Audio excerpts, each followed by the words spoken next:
अस्सलाम वालेकुम friends, channel dramas promo पर आपको खुश आमदीद।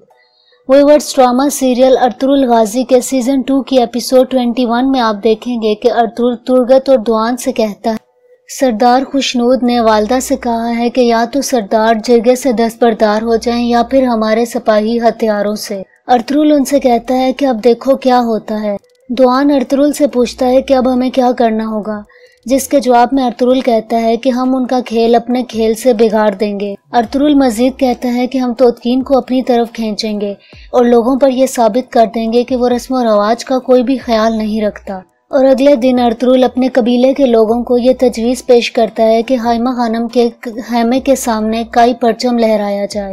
अर्तुगरुल ये सब कुछ इसलिए करता है कि ताकि सबके सामने तोतकीन की हकीकत लाई जा सके कि वो रस्म और रवाज का कोई भी ख्याल नहीं रखता। खेमे के सामने काई परचम लहराता देखकर तोतकीन गुस्से में आ जाता है और काई परचम को अपने पैरों तले रोन देता है। काई कबीले के लोग शोर मचाते रह जाते हैं कि ये हमारा परचम है, इसको यूं ना रोन दो। शोर की आवाज़ सुनते ही हाइमा खानम और कुर्दोगलू भी वहां पहुंच जाते हैं। तोतकीन गुस्से में काई कबीले का दूसरा परचम भी नीचे गिराने ही लगता है कि अर्तुगरुल वहां पहुंच जाता है। अर्तुगरुल तुतकीन को आवाज देते हुए कहता है कि क्या तुम्हारी ताकत सिर्फ काई वर्से के खिलाफ चलती है। दोनों कबीलों के सिपाही एक जगह इकट्ठे हो जाते हैं। अर्तुगरुल तुतकीन से कहता है कि याद रखो, ये सिर्फ कपड़े का टुकड़ा नहीं है। हमारे आबाओ अजदाद के वर्से के खिलाफ अपना गुस्सा निकाल तुम्हारे जैसे सिपाही को जेब नहीं देता।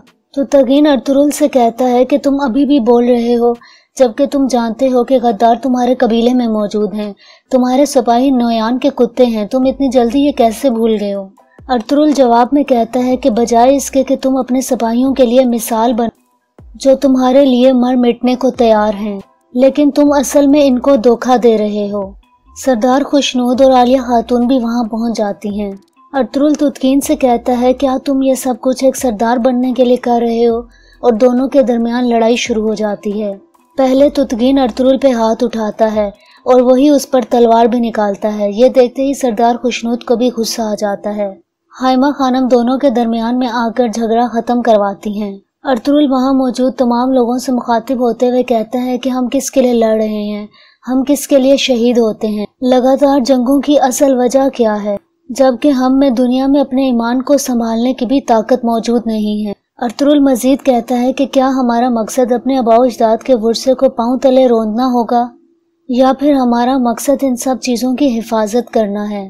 इसके बाद अर्तुगरुल काई परचम अपने बड़े भाई गुंदोगदू के हवाले करता है और उनको कहता है कि भाई अपने वर्से को नज़रअंदाज मत होने दें। उसके बाद गुंदोगदू तोतकीन से कहता है कि तुम ज़रा शर्म कर लो। गुंदोगदू अपनी माँ हाइना खानम से कहता है कि तोतकीन अपनी हरकतों से बाज नहीं आ रहा, वो अब अपनी हदें क्रॉस कर चुका है। गुंदोगदू मजीद कहता है कि अगर यही हाल रहा तो मंगोलों से पहले हम खुद एक दूसरे को ख़त्म कर देंगे। हाइमा खानम जवाब में कहती हैं कि मैं तोतकीन को अब तक बच्चा समझती रही, लेकिन वो इसी खेमे में आकर अपनी हदें पार कर चुका है। तोतकीन गुस्से में सरदार खुशनूद के पास आता है और उनसे कहता है कि आप और कितनी बार मेरी बेइज्जती होने देंगे। तोतकीन अपने बाप से मजीद कहता है कि अब आपको मुझ पर यकीन नहीं रहा, आप अभी भी अर्तुगरुल को बचा रहे हैं। यकीनन अब आप भी अर्तुगरुल से डरते हैं। तोतकीन चलाते हुए सरदार खुशनूद से कहता है कि आपने हमेशा अर्तुगरुल को मुझसे ऊपर समझा है, आपने हमेशा उसको बचाया और कभी मेरी परवाह नहीं की। यह सुनते ही सरदार खुशनूद गुस्से में आ जाते हैं और तोतकीन पर हाथ उठाते हैं। सरदार खुशनूद अपने गुस्से पर काबू पाते हुए कहते हैं कि अर्तुगरुल कभी भी इस हद तक नहीं जा सकता कि वो एक कबीले के झंडे को जमीन पर गिरा दे और उसके ऊपर पाँव मारे, मगर तुम बहुत कमजोर हो जो ये बर्दाश्त ना कर सके। वो तोतकीन को मजीद कहते हैं कि तुम पागल हो चुके हो और अब तुम यहाँ से चले जाओ। व्यूअर्स, इसके बाद आप देखेंगे कि अर्तुगरुल अब्दुर्रहमान को फांसी ना दिलवाने में आखिरकार कामयाब हो जाता है और बदले में वो अपने जिरगे से दस्तबरदार हो जाता है। व्यूअर्स, आपको इस सीरियल में तोतकीन का किरदार कैसा लगा है, कमेंट सेक्शन में अपनी राय का इजहार ज़रूर कीजिएगा। शुक्रिया।